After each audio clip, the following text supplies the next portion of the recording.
தந்தை மகன் தூய ஆவியின் பெயராலே ஆமென். இயேசுவுக்கே புகழ். அன்னை மரியே வாழ்க. இயேசு கிறிஸ்துவின் திருப்பாடுகள், கைது, தீர்ப்பு, வலி, சிலுவை, மரணம் இவை வரலாறு மட்டுமல்ல, நம்முடைய வாழ்க்கைக்கான வழிகாட்டியாக இருக்கிறது. இந்த காணொளி உங்கள் இதயத்தை உடைத்து மீண்டும் கட்டும். எனவே இந்த காணொளியை ஸ்கிப் பண்ணாம கடைசி வர பாருங்க. சிலுவை பேசுகிறது. அன்பானவர்களே, இரவு இருளாக இருந்தது. ஆனால் அதைவிட இருள் மனிதர்களின் இதயத்தில் இருந்தது. மத்தேயு 26:47-50 வரை உள்ள இறைவார்த்தைகள் இவ்வாறு சொல்கிறது. யூதா முத்தம் கொடுத்து இயேசுவை காட்டி கொடுத்தான். அன்பின் அடையாளமான முத்தம் துரோகத்தின் ஆயுதமாக மாறியது. இயேசு சொன்னார், சகோதரா, இதற்காகவா வந்தாய்? என்ன அன்பு! துரோகிக்கும் ஒருவரையும் சகோதரா என்று அழைக்கும் இதயம். அந்த நேரத்தில் சீடர்கள் ஓடிவிட்டார்கள். மத்தேயு 26:56 இவ்வாறு சொல்கிறது. அனைவரும் அவரை விட்டு ஓடினார்கள். நீயும் தனியாக விடப்பட்டதுண்டா? நம்பியவர்கள் விலகினார்களா? மனிதர்கள் விட்டு போகலாம், ஆனால் சிலுவை வரை தேவன் நம்மை தாங்கினார். நம்மை ஒருபோதும் விடவில்லை.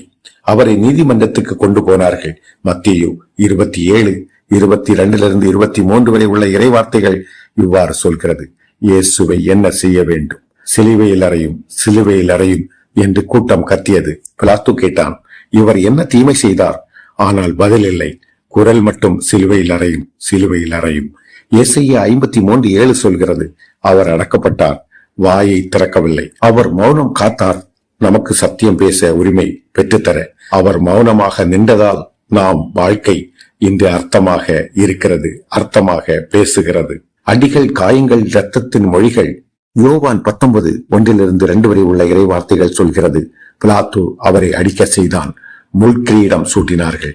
ஒவ்வொரு அடியும் ஒரு செய்தி. நான் உன்னை நேசிக்கிறேன். ஒவ்வொரு காயமும் ஒரு சாட்சி. நீ குணமடைய வேண்டும். ஏசாயா 53:5 சொல்கிறது.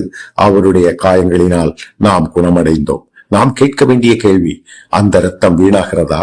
அவர் இரத்தம் சிந்தினார் நம் வாழ்க்கை மலர வேண்டும் என்பதற்காக மட்டும்தான். யோவான் 19:17 சொல்கிறது. அவர் தம்முடைய சிலுவையை சுமந்து சென்றார். அந்த சிலுவை அவருக்கானது இல்லை, அது நமக்கானது. நம் பாவத்திற்காக பரிகாரமாய் சுமக்கப்பட்டது. அவரை அறைந்தார்கள்.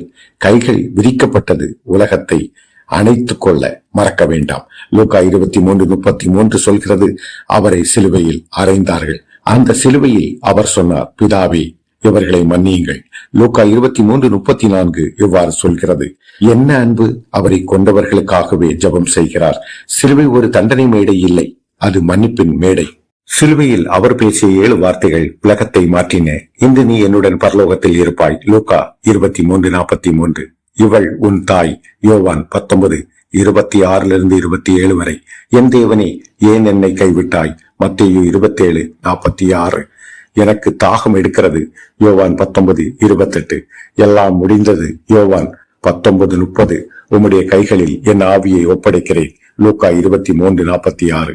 இவை வார்த்தைகள் அல்ல, உயிர் கொடுத்த அறிவிப்புகள். யோவான் 19:30 சொல்கிறது.